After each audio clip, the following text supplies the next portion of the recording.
नमस्कार, हमारा नाम है समरीन और आपने देखना शुरू कर दिया है खबर अनफिल्टर्ड। देखिए, खबर अनफिल्टर्ड आपको लगातार एग्जिट पोल बता रहा है। हम आपको बता रहे हैं कि आखिर एग्जिट पोल में क्या कुछ निकल के आ रहा है, और हम आपको ये भी बता रहे हैं कि आखिर इस बार बांकीपुर का बादशाह कौन हो सकता है। लगातार हम लोग अनफिल्टर्ड बातचीत कर रहे हैं, तो आइए फिर एक बार फिर से इस मुद्दे पर सीधी बातचीत, बिल्कुल अनफिल्टर्ड बातचीत सीनियर जर्नलिस्ट अरुण पांडे जी से करेंगे। सबसे पहले बहुत शुक्रिया धन्यवाद आपको भी जी। सबसे पहले तो हम आपसे जानना चाहेंगे कि आपने देखा कि मतदान संपन्न हो चुका है, तो ऐसे में अब सबके सवाल जो हैं बस एक ही आ रहे हैं कि आखिर वोटिंग परसेंटेज इस बार इतना कम क्यों हो गया 2025 के मुकाबले। ये जनता का उदासीन, मात्र 65% लोगों ने तो वोट ही नहीं दिया, वोट से दूरी बनाई। और ये बीजेपी के राष्ट्रीय अध्यक्ष नितिन किशोर, हाँ, नितिन नवीन की जगह की ये सीट थी। उन्हें खाली की 5 बार यहाँ से वो विधायक रहे थे, और उन्हीं के इस्तीफे से ये तो उपचुनाव थोपा गया था ना। इस्तीफा नहीं दिए होते तो उपचुनाव नहीं होता और राज्यसभा के मेंबर बन गए। अब ये चुनाव में पूरे बीजेपी की प्रतिष्ठा दांव पर थी।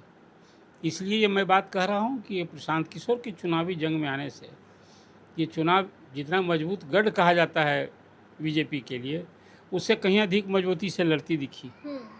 कि 40 स्टार प्रचारक, खुद पार्टी के अध्यक्ष 3 बार चुनाव अभियान में दिखे, रोड शो किया, मुख्यमंत्री साथ गए। और इस चुनाव में तो नितिन नवीन की सिर्फ नहीं, बिहार में भाजपा की पहली सरकार है, पहले मुख्यमंत्री हैं सम्राट चौधरी, और सम्राट चौधरी ही इस चुनाव के एजेंडा बने थे जो प्रशांत किशोर ने बना रखा था।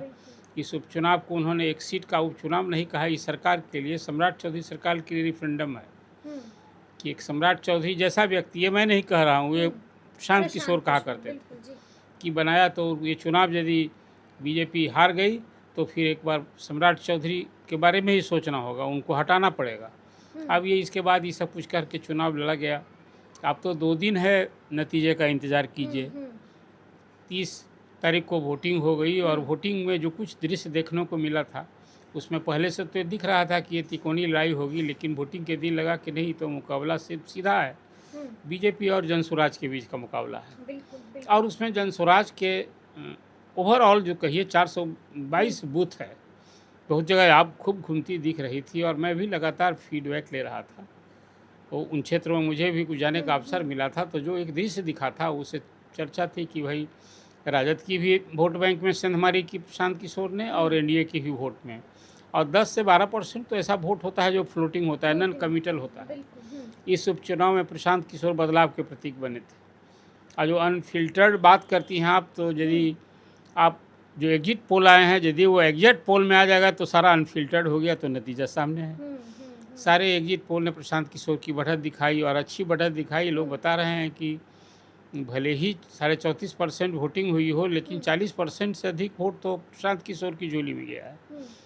और उनके मुकाबले जो बीजेपी के कैंडिडेट थे, जो पार्टी के कारण उनको वोट मिला है, कोई कैंडिडेट की अपनी कोई हस्ती, कोई आकर्षण नहीं दिखाई है, मैं कह रहा हूँ जिम्मेवारी से। नीरज कुमार सिन्हा का कोई आकर्षण नहीं था, वो जो भी वोट मिला वो बीजेपी के कारण मिला। ठीक उसी तरह से राजद की कैंडिडेट थी रेखा गुप्ता, पिछले चुनाव में लड़ाई सीधी थी। अब बिहार में राजनीति की धुरी, एक और लालू प्रसाद, दूसरी ओर बीजेपी की अगुवाई वाली पार्टी जो अभी एनडीए है, उस समय नीतीश कुमार थे। तो उस समय वोट जो मिला, उस 98,000 वोट मिले थे नितिन नवीन को, और 46,000 वोट मिले थे रेखा देव को। तो इस बार तो वो चुनाव के दिन कहीं कोई दमखम ही नहीं दिखा। और ये सीधी लड़ाई में जो चीज़ें देखने को मिली, जैसे कितना सिंधमारी किए हैं, देखिए ये तो वोट की गिनती ना होगी, 4.25 लाख वोट है, और उसमें कोई 1,15,000 वोट पोलिंग हुई है। ऐसे में संख्या का तो अनुमान लगाना कठिन है और उचित भी नहीं होगा। एक बात तय है कि जब वोटिंग कम हुई तो हार जीत का फासला घटेगा। हार जीत का फासला घटेगा जी। 51,000 से हार जीत हुई थी पिछले चुनाव में, फिर चुनाव में हार जीत का फासला बढ़ेगा, घटना है। और दूसरी बात एक और होगी, मैं समझता हूँ कि अब लड़ाई जब प्रशांत किशोर से और बीजेपी की है, तो फिर राजद कहाँ है? राजद तो पिछले चुनाव में दूसरे स्थान पर थी, हाँ, और फिर ये बिहार के मुख्य विपक्षी दल है। तो ये चुनाव जो है, एक सीट का चुनाव, इसलिए मैंने कहा ये बिहार की एक राजनीतिक दिशा दिखाने वाली बदलाव का प्रतीक होगा। यदि प्रशांत किशोर दूसरे नंबर पर रहे तब भी एक झटका विपक्ष को मिलेगा। ये यदि जीत गए तब तो फिर क्या कहना है। भाजपा जो अपनी सीट नहीं बचा पाए, जिससे भी आप इनकार नहीं कर सकते हैं, अभी बहुत क्लोज फाइट है और ये 5 से 10 हज़ार के बीच का हार जीत होगा, ऐसा मेरा मात्र 5 से 10 हज़ार के बीच। ये जो 51,000 से जीतने वाली पार्टी, ये लगभग 1 लाख वोट अपनी झोली में समेटने वाली पार्टी, खुद ही अध्यक्ष थे नितिन नवीन न कैंडिडेट थे। इस चुनाव में वोट जितना भी घटा ये उनके खाते में भी आखिर क्या हो गया, उन्हें चिंतन करना चाहिए। इस चुनाव में 2 महीने से जिस ढंग का शोर था और मतदाता उदासीन रहे, ये भी एक सवाल है। ये तो आकर्षण होना चाहिए था। बीजेपी के बाद पहली सरकार बनी और बीजेपी का ही गढ़ कहा जाता है, तो मतदाता उदासीन रहे, ये क्या दर्शाता है। एक तो मैं मानता हूँ कि कैंडिडेट के सिलेक्शन में जो बीजेपी ने तौर तरीका अपनाया, एक कैंडिडेट का नॉमिनेशन करा दिया और उसके दूसरे दिन से बदलने की बात की, ये सब का भी एक कहीं ना कहीं एक इम्पैक्ट पड़ा है। आम जनता पर पड़े या नहीं, कार्यकर्ता भी मायूस थे। कार्यकर्ताओं में हालांकि कहने के लिए कहिए तो कोई 10,000 नेता कार्यकर्ता, बीजेपी जो एक संगठन वाली पार्टी है, कहा जा रहा था कि घर घर सबको ये संपर्क अभियान चल रहा है, लेकिन बीजेपी ने जो कुछ दिखाया है इस चुनाव में, सचमुच में पसीना छूट गए हैं उसके।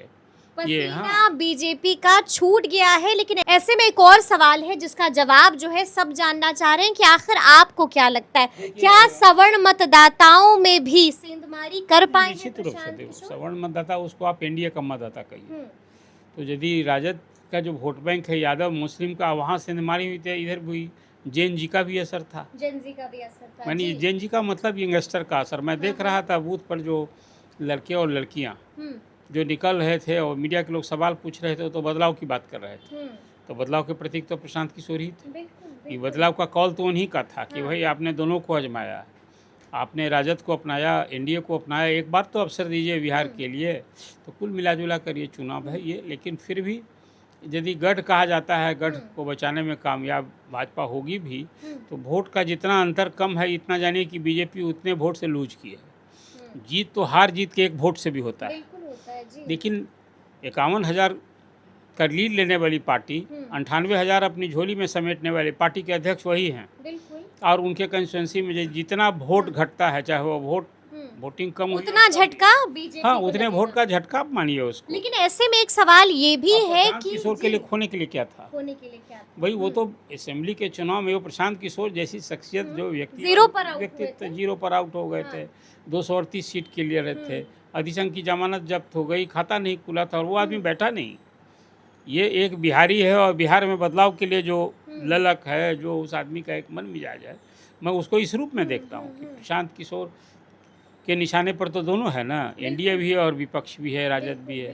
तो कुल मिलाजुला के नतीजा जो है इस चुनाव में Prashant Kishor out of race नहीं है, बल्कि रेस में है और रेस में है और रेस से बाहर तेजस्वी दिखाई। हाँ ये तो दिखाई, तेजस्वी तो जिस ढंग से पार्टी चला रहे हैं, यदि इस चुनाव में वो रेस से बाहर होते हैं, यदि तीसरे न, तो एक बार कहीं ना कहीं जो राजद के अंदर ही आवाज़ उठ रही है उनकी कार्यशैली को लेकर, और विपक्ष विरोधी तो निशाना पर साधते ही है, तो एक बार तेजस्वी को ये जो पार्टी के कार्यकारी अध्यक्ष भी हैं, पार्टी के चेहरा हैं, आपको याद होगा 18वीं विधानसभा के चुनाव में वो क्या दावा कर रहे थे, 18 नवंबर को मेरी सरकार बनेगी, हम वोट देंगे। अभी भी दावा किया है कि रेखा गुप्ता जी, हाँ अभी भी भारी मतों से। देखिए अब तो वोटिंग हो गई थी, वोटिंग के पहले इस तरह का दावा किया जाना लगता है कि भाई अपने लोगों को मनोबल बढ़ाने के लिए कह रहे हैं कि हम जीत के रहेंगे।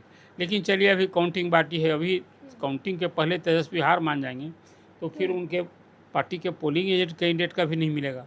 इसलिए अभी उसी कम से कम 3 अगस्त की जो जंग होगी काउंटिंग की, उसके लिए दम भरा गया है। बीजेपी तो हाँ, बीजेपी में अब मैं देखता हूँ घबराहट है, जैसी चर्चा अभी बीजेपी में घबराहट है, उसको अभी लोग भले ही दावा करते हैं कि भाई चाहे अंतर जो हो हम जीत जाएंगे, लेकिन जैसा मैंने कहा कि जितना वोट बीजेपी के वोट घटेंगे उसके खाते में, आप मानिए उतना वोट से वो लूज की है।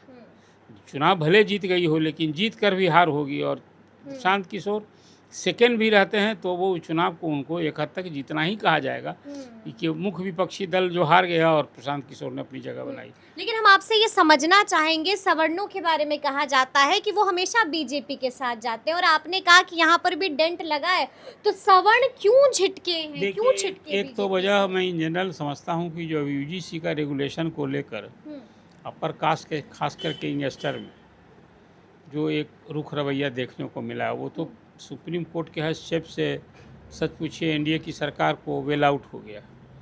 एक तो वो कारण मुझे दिखता है। दूसरी बात है देखिए अब वो जो आज से दशक पूर्व जो राजद के खिलाफ आखिर सवर्ण मतदाता क्यों हैं वो राजद के खिलाफ होने के कारण एंटी लालू वोट उनकी पहचान है।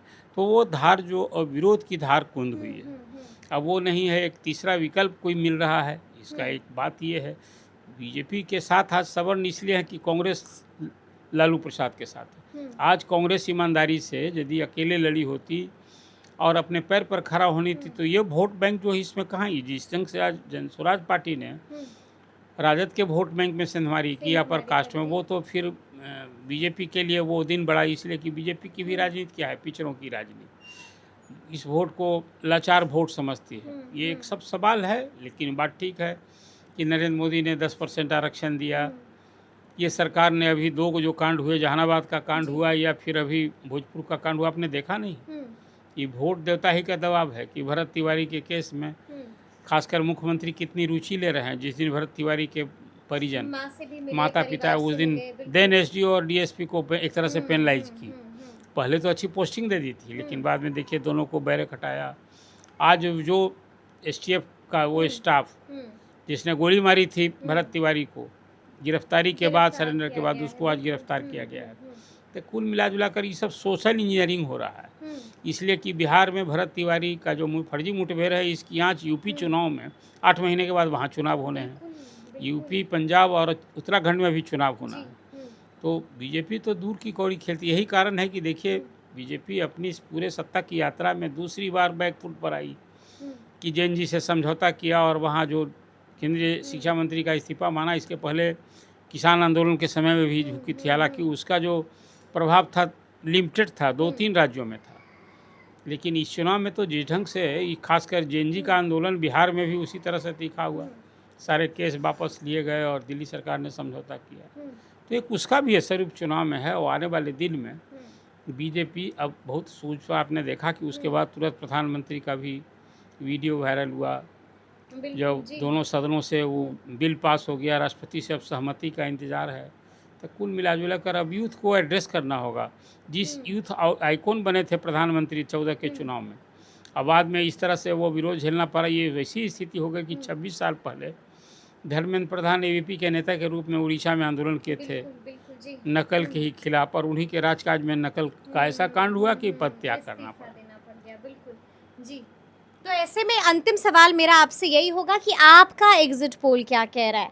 आपको क्या लग रहा है कि बादशाह कौन होगा बाकी? देखिए हम तो एग्जिट पोल करते नहीं हैं, मेरे पास वो विधा नहीं है। जी जी। लेकिन जो एक सरजमीन पर जो फीडबैक है लोगों से बातचीत होती है तो मुझे लगता है कि अभी तभी बीजेपी का पलड़ा भारी है।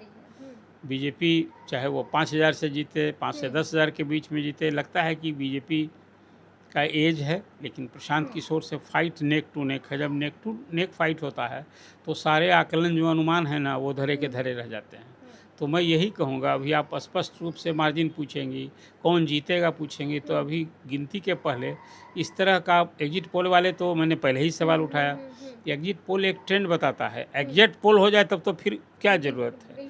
तो इसलिए अभी जो बात आप सवाल कर रही हैं 2 दिन का इंतज़ार कीजिए और मुझे लगता है कि 3 अगस्त को 12:30-1 बजे तक पूरी तस्वीर साफ दिखेगी कि आखिर बाजीगर कौन जो आप सवाल पूछ रहे हैं। इसका जवाब तो 3 तारीख को ही जो जनादेश मिला है उसकी गिनती होगी तभी आपको सटीक दिया जा सकता है। अभी अनुमान लगाना अनुचित है। चलिए तो सुना आपने क्या कुछ बताया है सीनियर जर्नलिस्ट अरुण पांडे जी ने। देखिए इशारा दे दिया है, साफ साफ बता दिया है कि फाइट जो है यहाँ पर वो नेक टू नेक की हो रही है। तो अब देखना होगा कि 3 तारीख को परिणाम किसके हक में आते हैं और कौन जीतता है। बाकी पूरी ये भी अब आने वाला वक्त ही बताएगा। तो फिर ये पूरी बातचीत आपको कैसी लगी है कमेंट करके हमें ज़रूर बताइएगा। तो ऐसे तमाम अपडेट्स के लिए बिल्कुल ऐसे ही हमारे साथ बने रहिएगा और देखते रहिएगा खबर अनफिल्टर्ड। यदि अब तक आपने हमारे चैनल को सब्सक्राइब नहीं किया है तो फिर झटपट कर लीजिएगा और फेसबुक पर भी हमें फॉलो करना हरगिज़ नहीं भूलिएगा। बहुत शुक्रिया आपका।